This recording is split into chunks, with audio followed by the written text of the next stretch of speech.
What's up, everyone? Welcome to episode number 38 of the Before the Score podcast, coming to you live on election night. Of course, if you're listening to this, it's Wednesday. You may or may not know who the president is because it's a weird election year. But we got Dan DeLucia back here with us on Zoom. Welcome back, Dan. It is good to be back. A long time coming, but I'm excited to talk some sports and get back after it, boys. Pablo Hernandez is riding roller coasters right now at Six Flags Great Adventure. So you may see him later in the episode, but we'll see if he gets off nitro in time to come back for the show. Is it still Fright Fest going on right now? Is he still getting spooked out over there? Or? I don't know what it is there, but he might be the scariest thing in the park right now.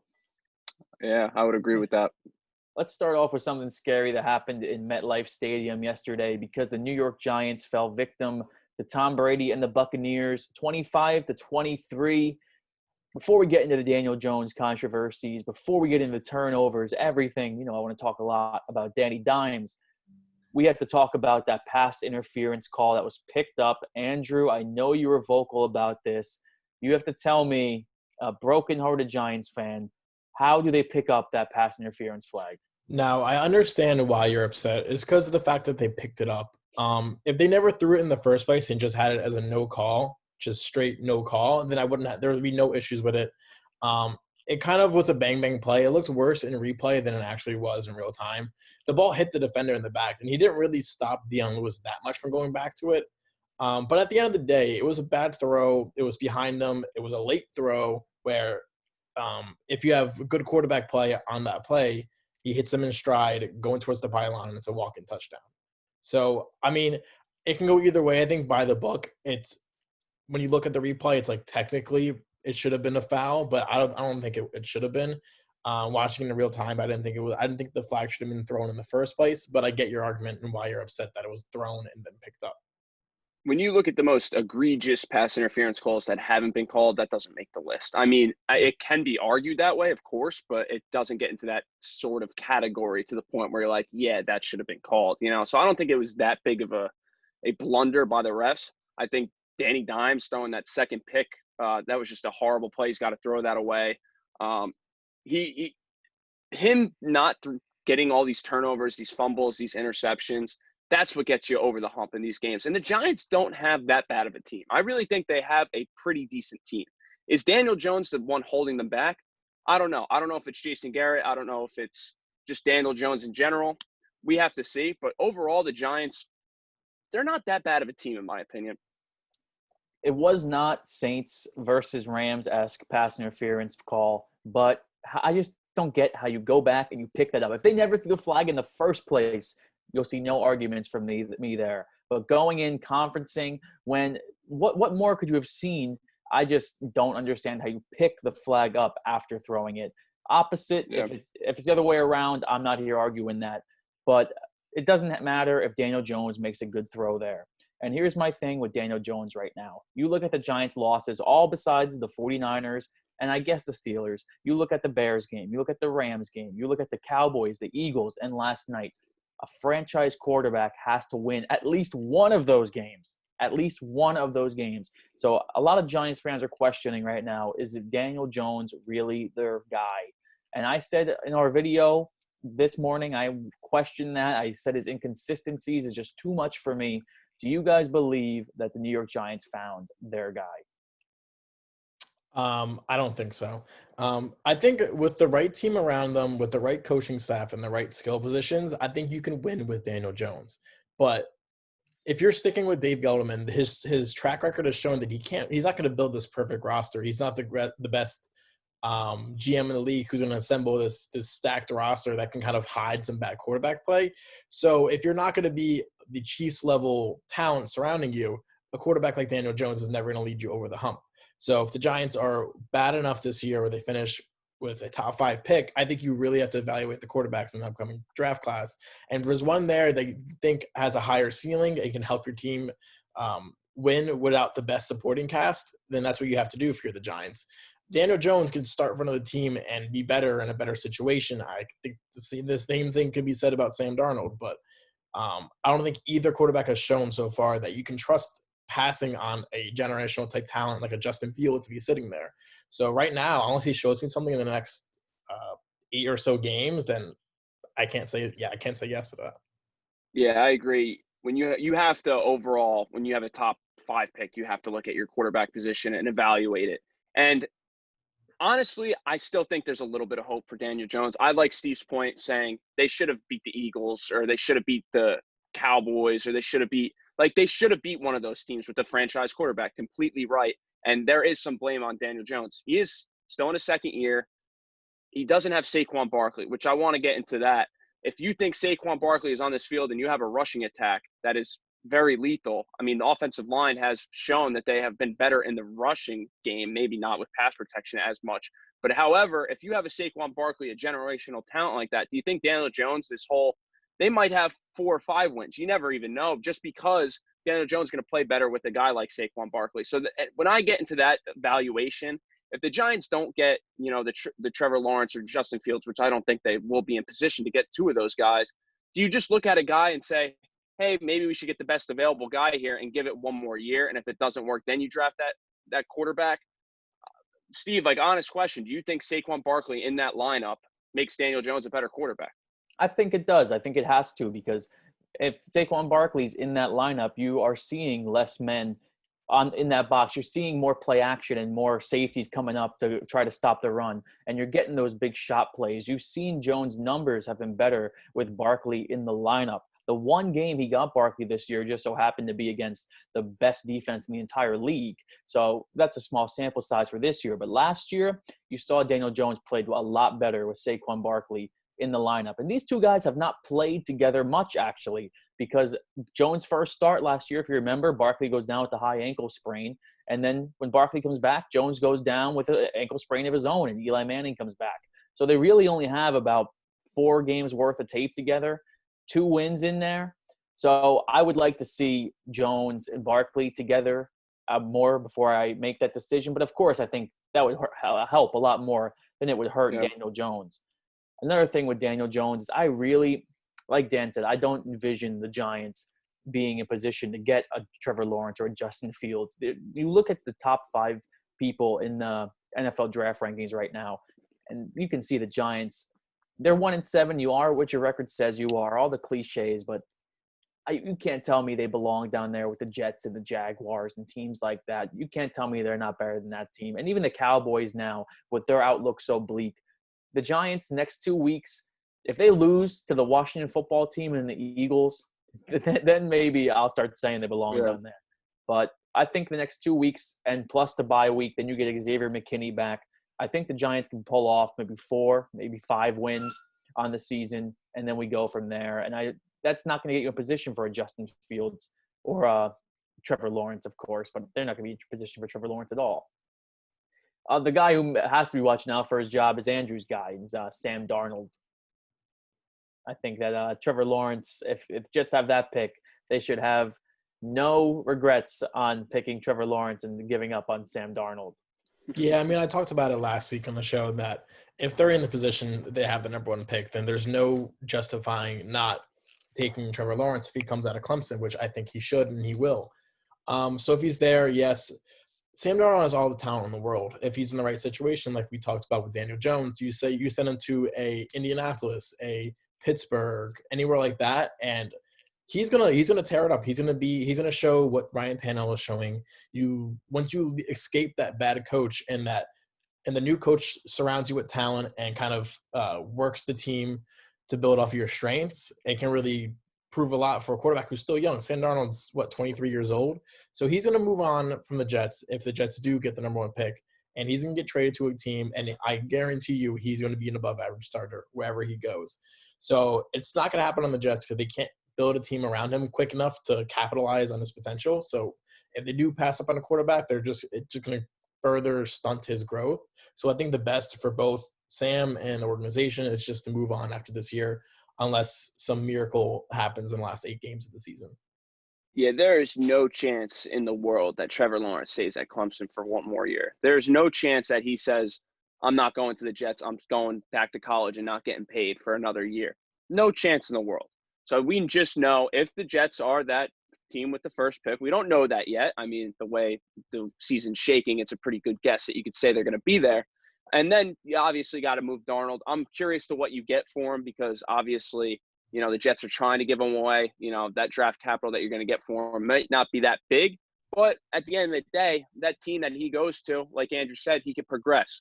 And Andrew, I would love him on the Vikings. I think he's a perfect guy to sit behind Kirk Cousins for another year. You let Kirk Cousins have next year. After the next year, you cut him. You get $40 million in cap space. You bring on Darnold and let him start and see what he's made of. Because that rookie contract he's going to have another year on. You could really reevaluate him on the books. You don't have to give him that big money deal because he hasn't earned it yet. And I think he's a better quarterback in the Viking scheme than Kirk Cousins is in the Viking scheme. So I would love to have Sam Darnold on the Vikings. Let's move on from our 3 bottom feeder teams and talk about some teams that actually have some winning records here. We're going to move on to our NFL Week 9 picks. Packers, 49ers, Thursday Night Football. The Packers are 5.5-point favorites. Before we picked this game, NFL trade deadline was today, and the Packers were rumored to be in the mix for Will Fuller, for Brandon Cooks, some help for Aaron Rodgers, and they didn't trade for anybody. They're going with what they got. Should the Packers have made a move for wide receiver at the deadline? I think they're banking on Allen Lazard coming back because you have Marquez Valdez-Scantling out there now, and he's done nothing for the past 4 or 5 weeks since Lazard has been hurt. But when Lazard was in there the first couple of games of the season, he was pretty electric. He was kind of filling in after Devonta Adams got hurt, and he was kind of that big play guy who Aaron Rodgers kind of learned to trust a little bit. So you got Lazard, you got Devonta Adams, Aaron Jones, Jamal Williams when he comes back from COVID. You still have Robert Tonyan. So they have the weapons. They don't need a Will Fuller. It's just I get they didn't want to give up draft capital for someone in the last year of their contract, which Will Fuller is. But, I mean, the Packers are a top 5 team in the NFL. I don't see why they wouldn't just push all their chips in and give up a second-round pick for a guy who can really take your offense to the next level. And their defense isn't good enough to carry them to victories. They have one of the worst run defenses in the league. So if they want to win games, they're going to have to outscore teams. And I don't see the problem with trying to get Aaron Rodgers some help. So I personally would have traded for some wide receiver help. Yeah, Andrew makes a good point. Adam Lazard was actually a very solid number 2 when he got injured. And even he had wide receiver 1 numbers. He was playing very well. Aaron Rodgers and him were clicking on all cylinders. And they are banking on that. I mean, if you're the Packers, obviously these last 2 weeks haven't gone your way. You haven't looked good. You need a little a little more mojo in that team. Getting a wide receiver into that team could maybe get you over the top because the Packers this year have to be looking at a Super Bowl. There's no reason they shouldn't be looking at a Super Bowl this year. When you look at their division, how it ranks, Chicago's their only competitor. Chicago, I don't think, is that good of a team. And then you look at the NFC overall picture. The 49ers are having a down year. Obviously, they're going to be playing them this week in San Francisco. That we're going to, get a good test of what's to come. But the Packers this year have to be going for it. And I don't care that you have to maybe give up a second, third round pick to get a guy that could put you over the hump or make Aaron Rodgers a little more explosive because that offense needs a little more juice. I don't see why they don't do it. Their general management has not taken any risks. I feel like they just don't do anything. They don't appeal to the fan base. And a lot of Packers fans I know do not like that general management style. And maybe they don't draft that quarterback this year, or they draft a quarterback this year and they don't get that wide receiver. Well, you go them at after the deadline. You're a 5-2 team. Might as well get that wide receiver, get that extra juice going. Yeah, you bring in a guy like Will Fuller to take some of the heat off Devontae Adams. That offense will hum. Their tight end is Robert Tonyan, and he has looked pretty good this year, but still, he's not a top-flight tight end. And he's arguably the second option on the team right now outside of Adam Lazard. Packers look like they want to run the ball with Aaron Jones, but when he's not on, they're just not on as an offense. And you've seen it in the 2 games they've lost because they have lost bad in the 2 games they've lost. And one of them was to a team that had 1 win on the season going into the game. So the Packers, if they want to be Super Bowl contenders and not pretenders, they need to get somebody, or they need Adam Lazard to really step up more than I think he can. So we'll see what happens with the Packers, but it all starts Thursday night. Who you got in this game? Well, I think it's a completely different scenario if they're not missing George Kittle, they're not missing Jimmy Garoppolo. But now that they are missing those 2 players for arguably the rest of the regular season, depending on when they come back, I don't see a reason why the Packers should not win this game. They're coming off a bad loss to the Vikings where Dalvin Cook just absolutely obliterated their defense. So it kind of helps them that there's no Raheem Mostert, there's no Tevin Coleman in this game. 49ers are injured at every position on the football field. So I think their pass rush and their secondary will really get to Nick Mullins, and I don't think JaMychal Hasty scares you on the ground. So I think Packers finally getting healthy, get some weapons back on offense. Coming off a loss, I think the Packers win big here. Yeah, there is no reason the Packers shouldn't win this game. This should be a confidence-boosting game after, like you said, Dalvin Cook absolutely torched that defense. You got Nick Mullins starting at quarterback. Even with Jimmy G in this lineup, I would still pick the Packers to win this game. But with Kittle on the IR, that's the biggest thing here. George Kittle makes this offense go. He has always been the biggest spark in their offense, and not having him, there's no reason Green Bay shouldn't win by more than 5.5 here. 49ers backups, they took care of business against the Jets. They took care of business against the Giants. Packers are a different animal here. Packers are going to come in to San Francisco. Rodgers' his hometown, the team that passed on them, and they're going to kick their ass. It's going to be simple as that. Packers are going to cover. I think they win big, even without half their running back room showing up for the game. Got the Giants at the Washington football team. A little surprising here. Daniel Jones undefeated against Washington, but he's going in as an underdog. 3-point underdogs the Giants are at Washington. Who are you picking in this one? Does Jones continue his undefeated streak, or does the football team beat the Giants? I think this is a really close matchup. Washington, they have not, don't get me wrong, they have not looked good this year. They beat up on a really bad Dallas team their last time out. Kyle Allen isn't going to win them many games. He's not going to lose them many games. It's the team around them that's going to lose these games. They don't have that talented of a team. I think the Giants. I don't think I picked the Giants to win all year, but I'm going to pick the Giants to win this game. Their defense is playing with a ton of momentum. They just slowed down one of the best offenses in football on Monday Night Football in prime time. So I think that defense carries a lot of momentum, and Jones can kind of play a lot more safer against Washington than he can against Tampa Bay. So I think the Giants win a really close game here. For Washington, this is a very important game because if they win this game, they are in the division hunt. I mean, they're half a game out or whatever. So you look at Washington, they're going to be playing very hard this game. However, the Giants are 5-3 against the spread. Maybe they're not winning much, but they're beating the spread a lot. So that +3, I'm going to take the Giants +3 here this weekend. Winning, I don't know. I don't know if I have the confidence to pick the Giants to win yet, but I will take that +3 spread. Call me a homer. I picked the Giants the last 3 weeks, and they've lost by 2 points, 1 point, won by 1 point, and lost by 3 points. So it's all within a field goal. So this spread, it makes a lot of sense here. Give me the Giants to go into Washington and win. Daniel Jones had his best game as a pro last year at Washington. 5 touchdowns, including an overtime victory over Dwayne Haskins, Case Keenum, and the former Redskins. Haskins is now benched. Jones, he needs to save his job. So I think that he is going to play. I think he's going to wake up the next 2 weeks, go into the bye week with some momentum. I think the best remedy for a bad game for Daniel Jones is to play against the Washington football team. So he must be happy that they're on the schedule. So I'm excited to see Jones and the Giants play. I hope it's a get-right game. You never know with these Giants. They've been in every game. So I think that if they're going to win 3 or 4 games, this has to be one of those games they win because they have a tough end-of-the-year schedule. Next game here, we have the Seattle Seahawks going on the road to Buffalo to face the Bills. Potential Super Bowl matchup here. The Bills are underdogs, home underdogs by 3 points. Who you got in this one? Dan, in honor of James DeLucia, I'll let you start this one off. Well, I mean, you look at the Buffalo Bills, and at the beginning of the season, I was saying, wow, this team is, they're going to be a very good team, and they could make a Super Bowl run. But as of late, I know what happened, last week and them beating the Patriots by the 3 points, and maybe they shouldn't even won that game with Cam Newton fumbling at that time in the game. The Bills haven't impressed me as of late, and the Seahawks are, no question, they're the best team in the NFL outside the Pittsburgh Steelers. I mean, in the NFC, they're the best team in the NFC right now, and then you have the Pittsburgh Steelers. But the Seattle Seahawks have been playing some great football here. Even though the Vikings should have beat them. But anyway, I'm going to go with the Seahawks this week. Going all the way to Buffalo, I'm okay with that because Russell Wilson and DK Metcalf, that connection right now is out of this world. Kyler Lockett, who cares? It's DK Metcalf's show now. Russell Wilson is the guy to have in fantasy football because this guy just nonstop scoring.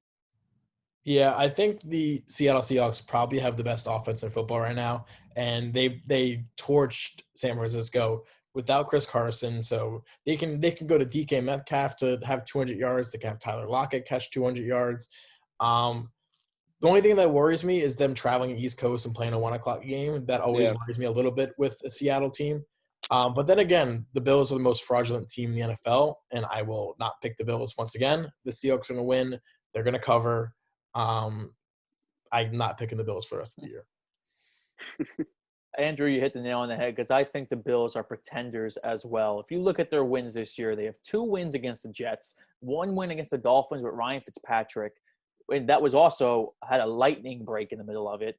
A Rams team that we're finding out is pretenders because they can only beat the NFC East. The Raiders team, which we never know which team we're going to get here, and they've been dismantled by the Chiefs and they've been dismantled by the Titans, the 2 contenders in the AFC from the AFC Championship game last year. Seattle, they play in close games. I do think this will be a close game simply because Seattle does never play a normal game. Last week's game, maybe their most normal game of the year, where they took care of the 49ers. So give me the Seahawks to win, close game, win, cover. I think they win by more than 3, maybe a touchdown.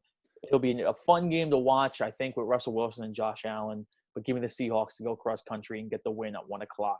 Real quick, I feel like both of these teams play to their competition like almost all the time. You look at Seattle, they have all these 1-point, 2-point wins or 1-point losses. They're always playing to their competition. And the same thing goes with the Bills. I feel like the Bills are never blowing anyone out, but they're never getting blown out. Both these teams, it's going to be a very close game. They play. It's Jekyll and Hyde with these teams. I feel like every week they play a terrible team, they play down to their standards. They play a great team, they play up to their standards. I have no idea with at least the Bills, but the Seahawks, I guess they just always find a way to win. Yeah, that could be a really good thing or a really bad thing. You Yeah. never know what you're going to get because when the playoffs come, you better know you're getting the team's best. And you never know with these teams. Next game here on the schedule, we have the 5-2 Ravens at the 5-2 Colts. Some people may call this a surprise. The Ravens are 2.5-point favorites as the road favorite. Does Phillip Rivers baptize Lamar Jackson in this one? The Colts, much like the Bills, have beat up on a lot of bad teams. They beat the Lions last week, who are not a good football team. Again, I think I'm pretty safe betting against Phillip Rivers. The Colts' defense is very good. Their running game with Jordan Wilkins apparently is pretty good. That might just be due to the Lions being a miserable franchise. But I think the Ravens, they did not look great against the Steelers. Lamar Jackson has regressed a lot this year as a passer. So this Ravens team does not look like they did last year. But I think there's a lot to be had with this Ravens team. I think there's a lot of room to grow. I think there's a lot of potential in this team. I think they're better than what they've shown the first 7 games of the season for them. So I do think they win this game big. In the matchup of 5-2, it doesn't seem as close of a matchup as it does on paper. Yeah, I'm very surprised the spread is 2.5 to the Ravens' favor. This is Danny D's lock of the week. We're back. You thought we wouldn't be back, but we are back. The Ravens minus 2.5 against the Colts. Give me that all day. There's no way Lamar Jackson is going to have another stinker like he did against the Pittsburgh Steelers last week. That's his kryptonite. The Steelers, the Chiefs, and hey, one game, the Browns, Baker Mayfield. But anyway, when you're looking at the Colts and Phillip Rivers, there's no way in hell Lamar Jackson's going to Indy and coming out a loser. There's no way.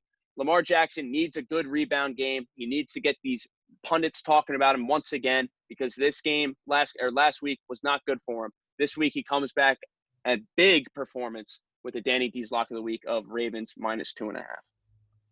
Let me tell you something. The Colts are the best home team in the NFL right now. And I'm going to go against Danny D's lock of the week for Steve's shock of the week. The Colts are going to beat the Baltimore Ravens in Phillip Rivers' last hoorah because this guy, he's going to shock the former MVP. He's going to win this game. And he may not have to do much. I really don't think he's going to. It's going to be a lot on the defense. I think Darius Leonard's going to have to spy Lamar Jackson a lot. I'm not scared by any of these Ravens wide receivers. And Lamar, he doesn't look the same right now as he did last year. So I'm going to go with the Colts. I think that this isn't a good matchup for Lamar Jackson and the Ravens coming off a loss to the Steelers. I think it's going to be a tough one for them, and I think the Colts get the shocking win in Indianapolis. Dan, your Vikings here on the schedule, 4-point favorites. Lions coming to town. Do the Vikings take the win? I honestly don't know, and I really don't think so, to be honest. I would take the Lions +4 here. Even if the Vikings were to win by less, I would take the Lions here in the spread. Minnesota has not proved anything to me. Last week was a great week for them, going to Lambeau and, not blowing out the Packers, but, handily beating them.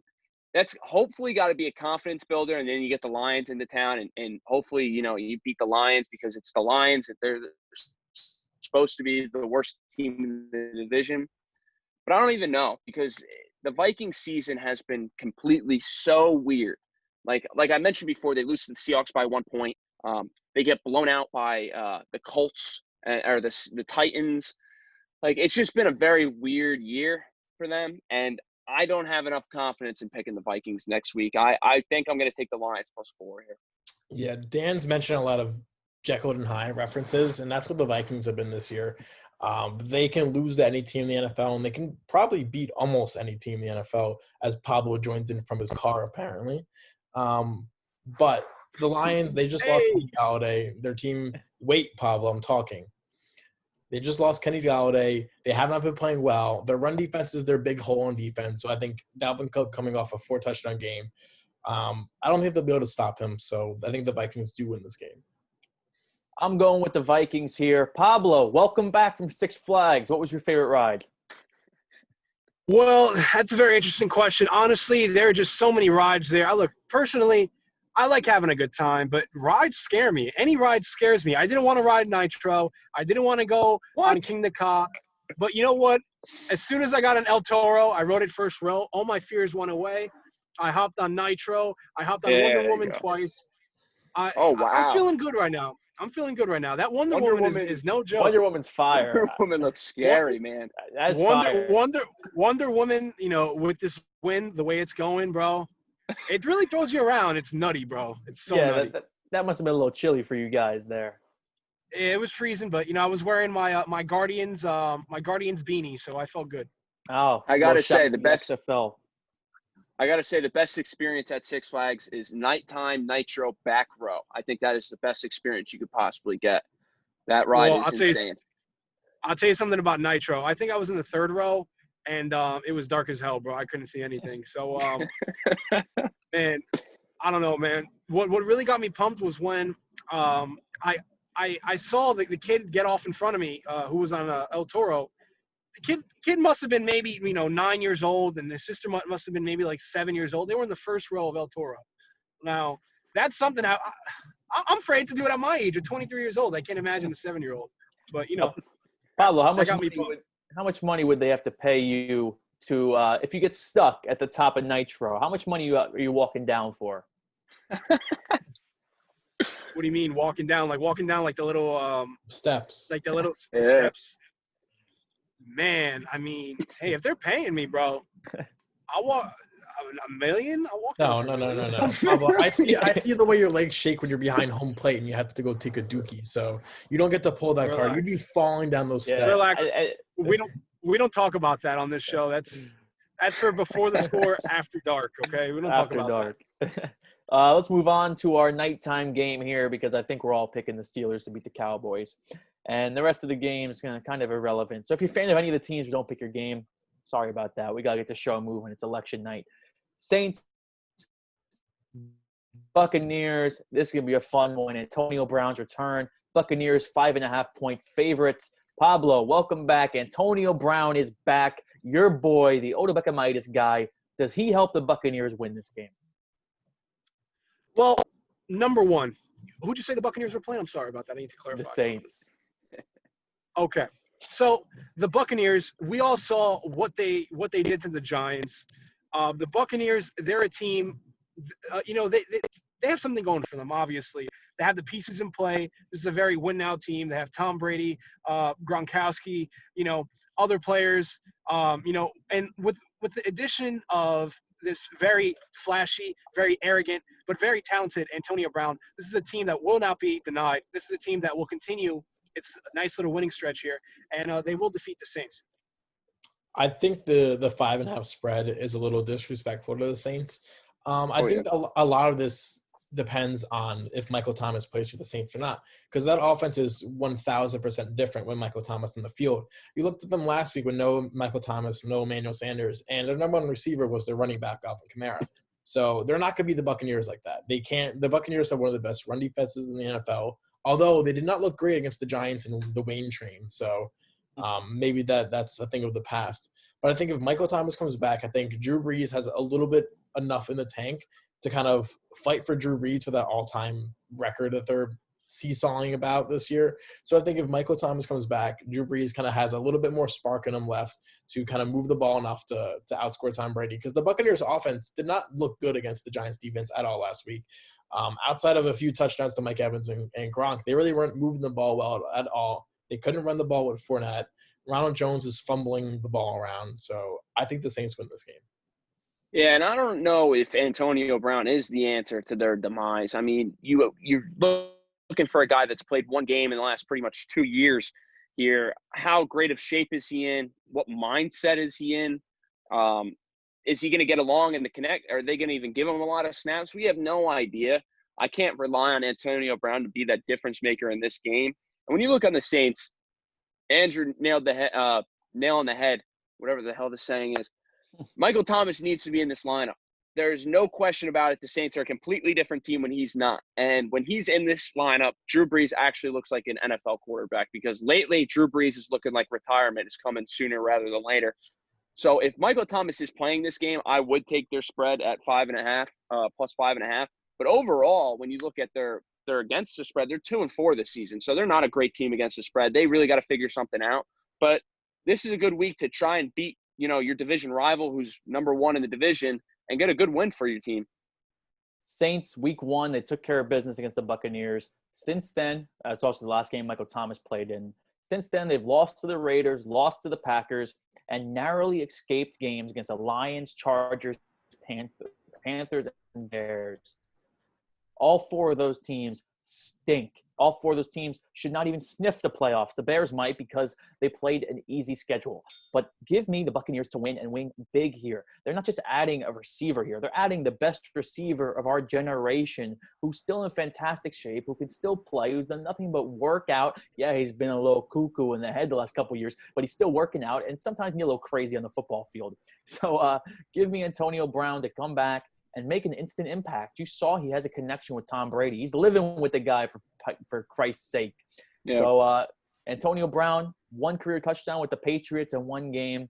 I think he matches that total in this game. They're going to get him involved early and often. And that receiving core, especially if Chris Godwin comes back, Mike Evans, Godwin, Antonio Brown, that's one of the top receiving cores ever if that stays together the rest of the year. I don't know how you defeat that offense. And you throw Gronk in there too, that's an embarrassment of riches right there.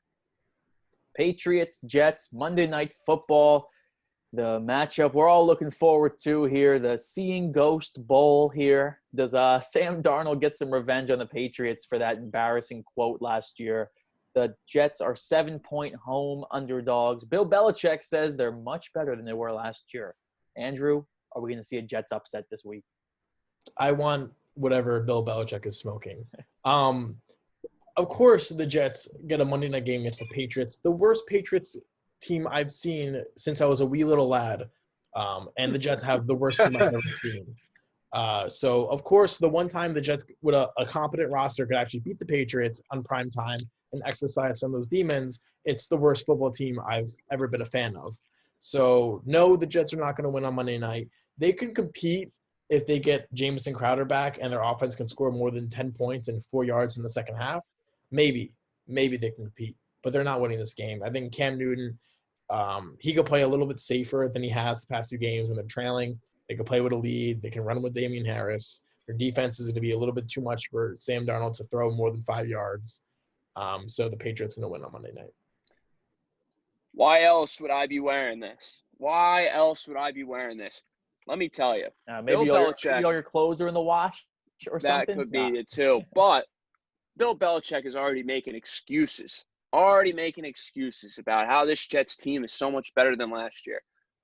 Look, he doesn't have confidence in his offense, and he shouldn't because they haven't been playing well. Neither has that defense. That defense is only older, and not playing like they were last year in the couple years past. This is a great chance for the Jets not to go 0-16 and win in prime time at home.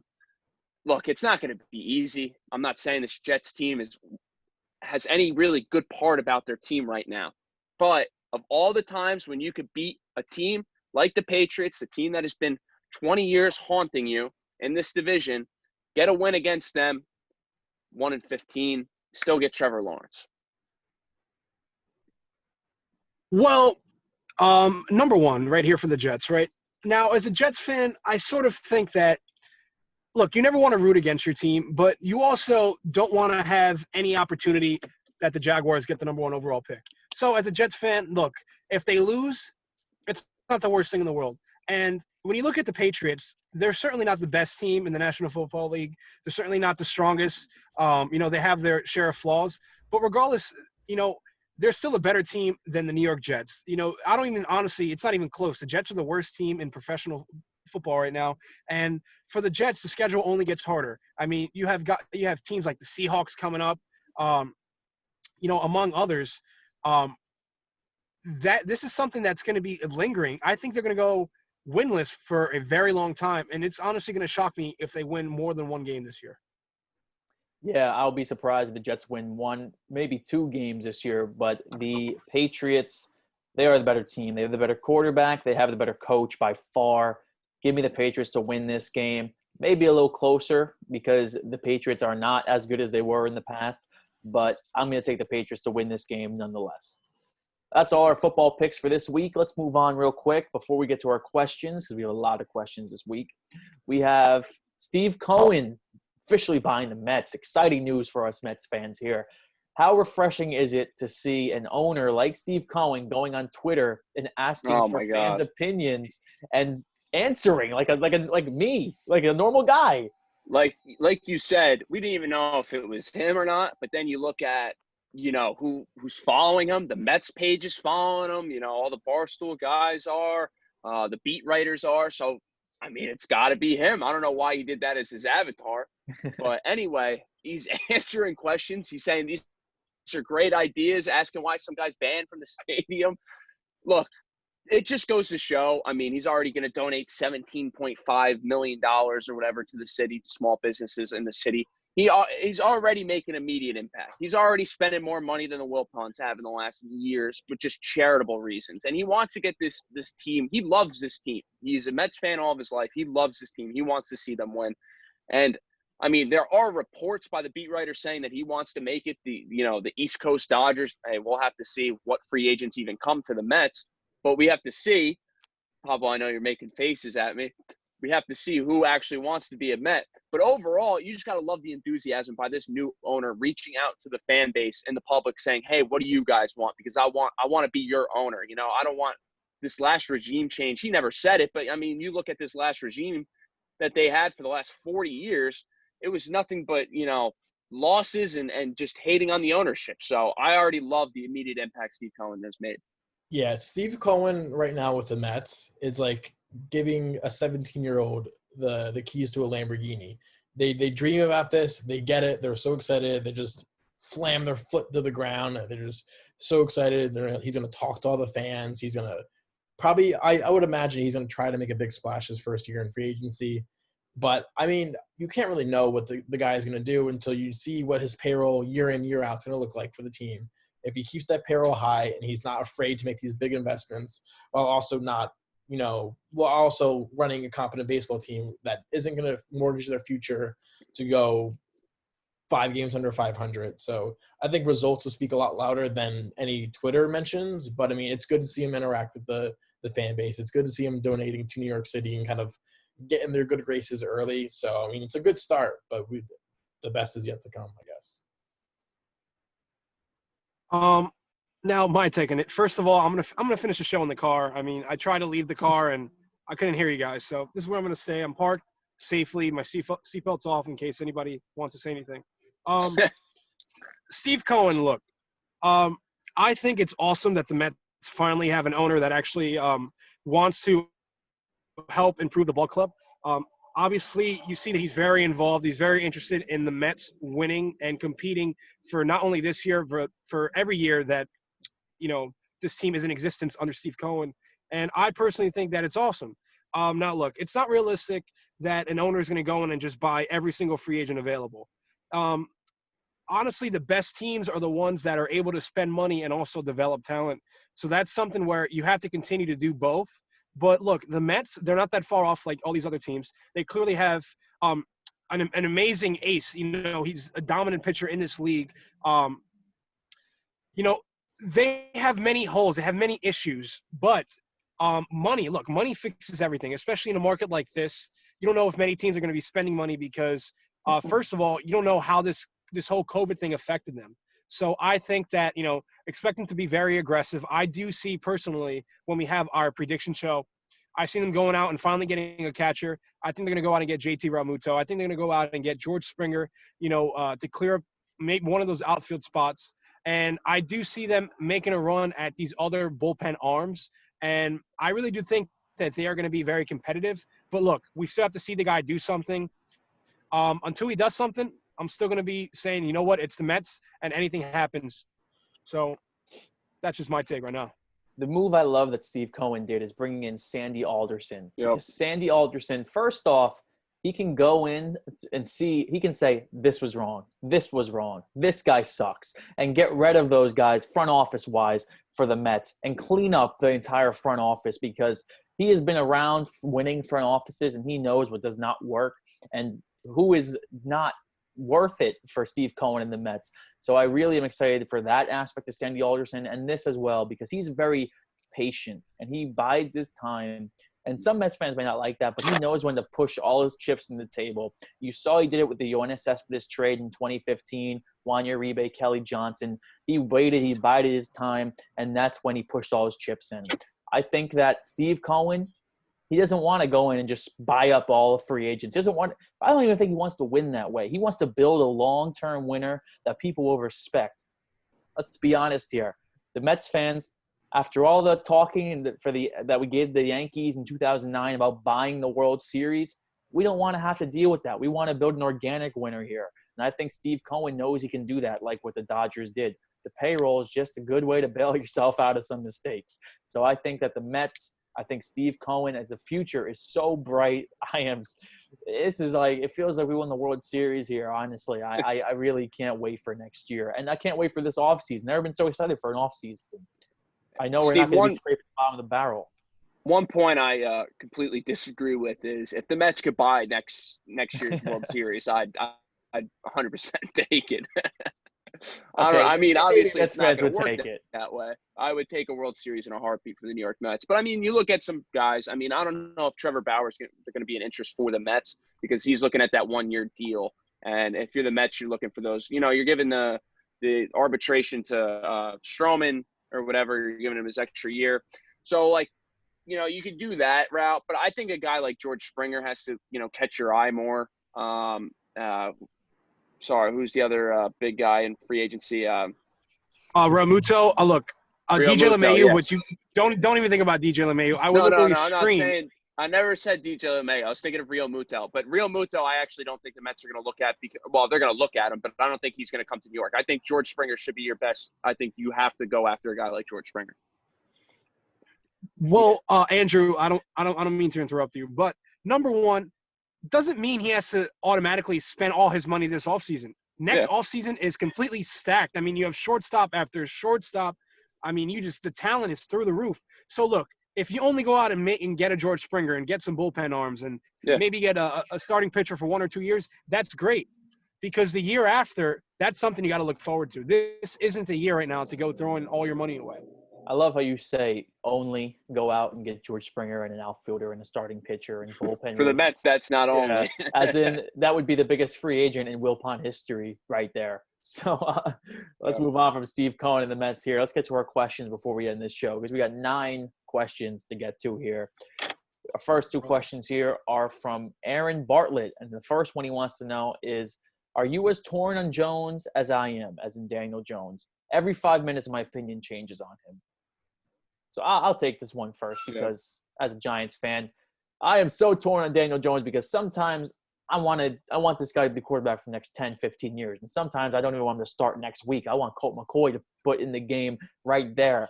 You see flashes with this guy that are so great, but flashes of this guy that makes you think how he even got drafted in this league. It's so infuriating to think of him as a Jameis Winston type player, but I really hope he can figure out the turnovers because you can see the talent is there and the Giants can win with this guy. They should have more wins with this guy, but the turnovers have cost him in almost every game. I think in every single game he's played in the NFL. So until he figures that out, I'll continue to be torn on him. But if he can fix that, I really like the guy's moxie. I like his arm talent. I like his athleticism. So I really hope. I think the Giants, he's a special kid, but I don't know if he's the guy. And you won't know until the end of this season. I think the 8 games are going to tell us a lot. Well, you look at Daniel Jones, and when he has a clean pocket, he looks like a very good quarterback. He could throw the ball very well. But once that pocket breaks down, that's when the fumbling happens and the poor decision interceptions. And a lot of those interceptions he's throwing could just be fixed by just telling him, throw the damn ball away. Because there's a lot of instances where he's just trying to fit into a tight window and it just doesn't work out. So I think a lot of the things can be fixed. I could see that that side of where Daniel Jones, hey, I mean, like I was saying before, you put Saquon Barkley back in the lineup and give him another year to develop under Jason Garrett, maybe it does work out. So I'm very torn with him as well. I have to completely agree. Let's go to the next question here, unless one of you guys want to talk about Daniel Jones some more. No? No, I was just going to agree. I mean, Yeah, Pablo, you were too busy on Nitro for that segment of the show. Aaron Bartlett also wants to know. I'll start with you here because this is probably we're probably the only ones that can answer this one. He wants to know our top 5 WrestleMania matches ever. We don't got time to go through 10 matches, so give me your number 1 WrestleMania match ever. Brother. I mean, look, the match that always comes to mind when you think WrestleMania, you have to think Undertaker and Shawn Michaels, WrestleMania 25. I mean, besides that, that match was amazing. The storytelling, just the build-up. Those are the 2 of the greatest professional wrestlers of our lifetime. I love the ladder matches, the triple threat ladder matches that they had between the Hardys, Edge and Christian, and the Dudley brothers, the Dudley Boys, Team 3D. I love it. Those matches I could watch over and over and over again. I will never get tired of. Yeah, I think number 1 for most wrestling fans is going to always be The Undertaker and Shawn Michaels at WrestleMania 25. Personally, I think my favorite WrestleMania match may surprise some people. WrestleMania 28, Rock Cena. The energy was just off the charts. It was a match we never thought we would see. I really love that match, and if you go back and watch that, you'll see what I'm talking about. Next question here comes from PK Patel. He says, "Are the Steelers legit now?" Kind of a shot at me for calling them unlegit last week. I mean, we talked about it last week and how they haven't beaten the greatest competitions. And they took the reigning MVP and forced 4 turnovers against them. So, I mean, the Steelers have shown that they can win in many different ways. They can beat you in the air. They have 3 competent wide receivers. They have a good ground game. Their offensive line has played well. Big Ben has come back from injury and hasn't looked like his old self, but he's done enough to win them games. And you can't say enough good things about their defense. They have a top 3 defense in football. So they have the winning formula to make a playoff run. I don't know if they're the flashiest team. I don't know if they're the most entertaining team to watch. But I think if you want a formula to win in the playoffs and kind of winning consistent football games, it's what the Steelers are doing. So, yes, they're for real. Do I think they deserve to be 7-0? No, but you play who's on your schedule and they beat them, but good for them. But you look at, like you just said, 4 turnovers from Lamar Jackson last week, and they only win the game by 3 points and could have won it on the last throw of the game there. You got to wonder about the Steelers offense because no one's doubting the Steelers defense. We know that's all world, probably the best defense in the NFL, hands down. But that offense, can Big Ben be that Super Bowl run he was? Those 2 Super Bowl years that he won. Can he be that quarterback again when he was playing? I don't know if that's if that answers it. We could see that answer yet, or that's going to be the answer come playoff time. Yeah, that Steelers receiving core, that's what makes them legit, as well as that defense. Chase Claypool, what a pick that guy is. He looks like he's going to be a star in this league in a couple years. They have really hit on those second-round wide receivers. Juju Smith-Schuster, Chase Claypool, these guys are players in this league. And I think that's only going to help the Steelers. This defense, they can really keep them in every single game. And that offense, they can put up points. They can win a lot of games. And they've proven it so far this year. And they just beat the best team on their schedule so far in the Ravens. So I'm not saying they're going to go 16-0, but they're hard-pressed to lose. That's a tough team to play when you play that way in the NFL. Dan Rodriguez wants to know our half-season MVPs, Offensive Player of the Years, Defensive Player of the Years, and Rookie of the Years.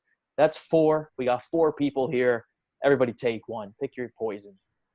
Okay. I think MVP right now it's between Russell Wilson and Patrick Mahomes. I guess you could put Tom Brady in there too. But I think right now you have to give it to Russell Wilson. He's scoring 4 touchdowns a game, it seems like.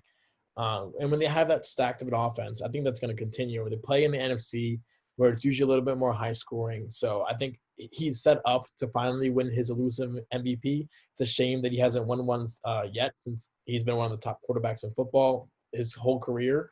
So I think he finally gets it this year. Dan, I'll take Rookie of the Year. Oh, you go Rookie of the Year. I'll take the defense. I'll give Pablo the offense. I'll take Rookie of the Year.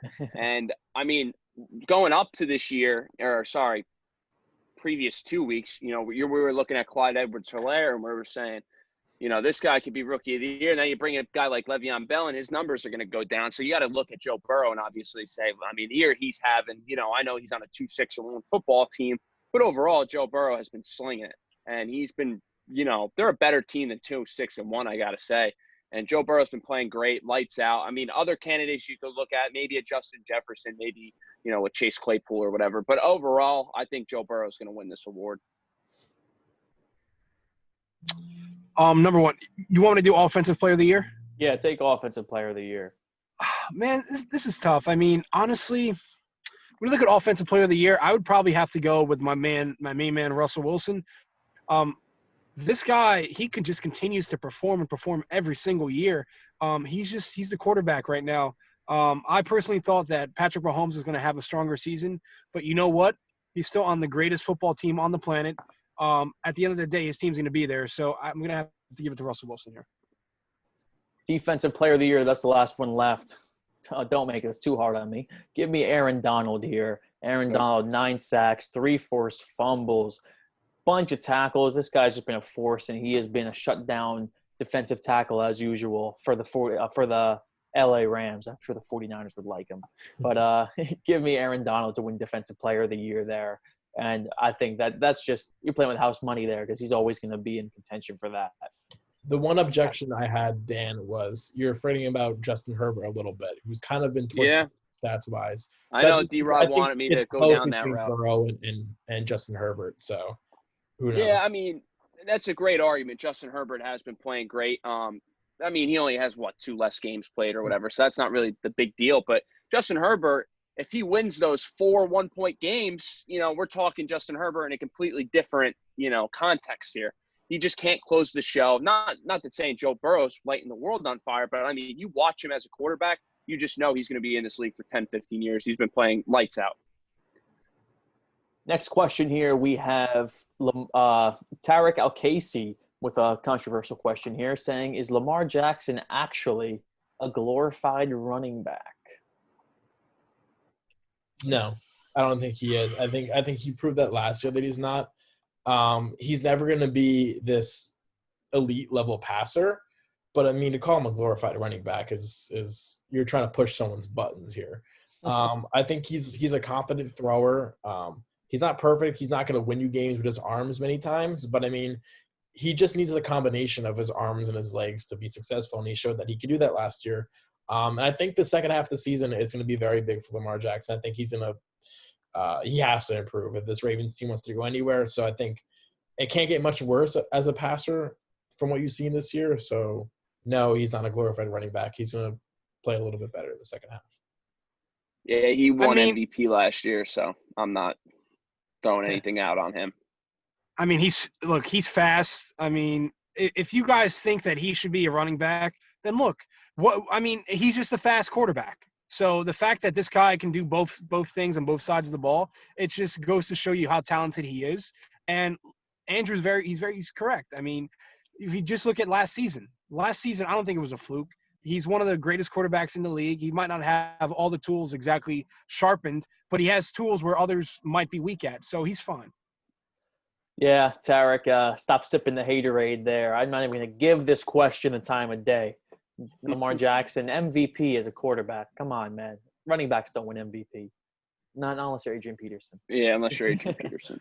Henry Mills, speaking of Lamar Jackson, Janoris Jenkins with a stupid tweet or a Snapchat yesterday saying they should have drafted him over Daniel Jones. They were not in the same draft class. But Henry Mills wants to know, who should the Giants have drafted instead of Daniel Jones? We look at the draft class, and it was Kyler Murray, it was Daniel Jones, it was Dwayne Haskins. And if you say in hindsight that they should have drafted Dwayne Haskins, you're wrong, because Dwayne Haskins has looked worse than Daniel Jones has to this point. So in reality, even a guy like Josh Allen, the pass rusher, he's been invisible for the Jaguars. I mean, he had a good rookie year, but I mean, this draft class is not looking great. Quentin Williams has been meh so far. So I mean, this top end of the draft, these kind of it wasn't a good quarterback class outside of Kyler Murray to begin with. So I'm not sure many different directions they should have went in. So it's not the worst pick of the draft, Daniel Jones of the Giants. Yeah, if you want to play devil's advocate here, you could say Giants should have picked. Well, you look at that whole first round, and they went 0 for 3 really there. Daniel Jones, not the worst pick, but it's not looking like the best pick right now. Dexter Lawrence plays 2 downs. You don't draft a nose tackle 17th overall. And then you have DeAndre Baker, who is in jail. So pretty bad first round by Gettleman there. If you really want to get technical, who they should have drafted? You have to hope that Josh Allen, and then you pick maybe another defensive end, maybe Montez Sweat, I don't know, and then pick Justin Herbert the next year when you're in position to pick it, and go with Eli for one more year. But the Giants were never going to do that. They had to get their quarterback. So it was bad timing with the Giants and getting a quarterback. And you see the year before that, the Giants were never going to pick Lamar Jackson. Darnold, they weren't going to pick Josh Allen either. And Darnold and Josh Rosen don't look like franchise quarterbacks either. So it looks like they just got, I don't want to say dealt a bad hand, but none of these quarterbacks look like they're going to be anything special in the league for a while. Next question we have here, Osei Bonsu says, what are your playoff brackets midway into the NFL season? I don't know if we have time to go through our entire playoff brackets, but you can rewind, listen to our picks, and you'll probably get an idea about that. Bobby Krepik, what match are you looking forward to most at Full Gear? Pablo, you're probably the only one here besides me who knows what Full Gear even is. So give me your number one match you're looking forward to. Number one, the match card is absolutely stacked. I mean, that's for sure. Oh my God. The one match I'm most looking forward to seeing has, in my opinion, it might not be the best match on the card, but in my opinion, I think the MJF Chris Jericho, only because I love what these two guys have been doing with the promo work recently. These are two of the most talented guys on the mic in the entire business. So I'm very excited to see that. Man, you could look at the tag team match. That looks good. But, hey, don't sleep on that Eddie Kingston match, because I do think that match is going to be very brutal, very bloody, and that's going to be a match that Eddie Kingston can sort of show what he's capable of, because he's kind of stiff in the ring. So just look out for that match to be good. Man, Eddie Kingston, he is phenomenal on the mic. I love listening to that guy talk. But the match I'm most looking forward to, Adam Page, Kenny Omega, that's got to be the pick there, because those two guys, this has been in the works for almost a year now. It finally is coming to fruition, and I can't wait to see that match. It's going to be a good one. Final question of the day, Election Day, coming off another wrestling question here. Technically, I think it would be considered a wrestling question and an election question. Who you got in a TLC match, Donald Trump or Joe Biden? What is a TLC match? Tables, ladders, chairs, tables, man. ladders, and chairs. Okay. All right, so I'll get this one started here. Number one, Donald Trump. He has already been in and around the business. He and Vince McMahon, they're very big friends. They're long lost buddies. They've known each other for years. They're business partners. So I think that Donald Trump definitely over the years he's watched his fair share of matches. In my opinion, I mean he's been at WrestleMania. He was at WrestleMania 23 in the hair versus hair match. So this guy he knows maybe a little bit more than Biden does in the ring. That's a great point. You have a WWE Hall of Famer and Donald Trump stepping into the ring there. So, I mean, I don't know the health of both these guys. I don't know if they could even swing a chair, climb a ladder. I think it would be over early. Let me say it like that. Yeah. I don't think either of them would do anything. But if I had to, gun to my head, pick one of them, I'll take the guy who hasn't had COVID and isn't 100 pounds overweight. I'll tell you what, if you've ever watched the worst WrestleMania match of all time, WrestleMania 26, Bret Hart versus Vince McMahon, that match would be a 5-star match compared to this brutal TLC match. I don't know, man. Look, that WrestleMania 27 match between Michael Cole and Jerry Lawler was up there, too. That was two announcers going against each other, so I'll let's tell relax. you what, the loser in this match would be America as a whole. But, this match almost broke out at the first debate. You really thought that these guys were going to start wailing on each other. Who I got in a match? Yeah, I got to agree with Andrew here. Give me the guy who just wasn't in the hospital for a whole weekend. So give me Biden in this match. But Trump probably make a great point. He has the experience. He knows what he's doing. Who knows if he remembers all that? But yeah, the hair versus hair match. Hopefully we never see it. Don't give Vince McMahon any ideas, please. I mean, he was there ringside with Bobby Lashley. I mean, he saw him work. He saw him beat Umaga. He knows what he has to do to win. So hey, Umaga, R.I.P. R.I.P. Rest in peace. I hope everybody enjoyed Before the Score, episode number 38. Hope everybody went out there and voted, exercised their right to do that. Enjoy. We'll be back next week, episode 39. Thanks for all the interaction this week on Instagram and Twitter. We hope to get even more this week. And Pablo, you want to say something about the roller coasters before we sign off here? The roller coasters were fast. And it was windy, so yeah, it must have been cold, man. So I'm growing up my hair. So my hair just it went up, it went crazy. I was wearing my nice little Guardians hat. So nice and snug. XFL, shout out to XFL. For the Score, episode 38.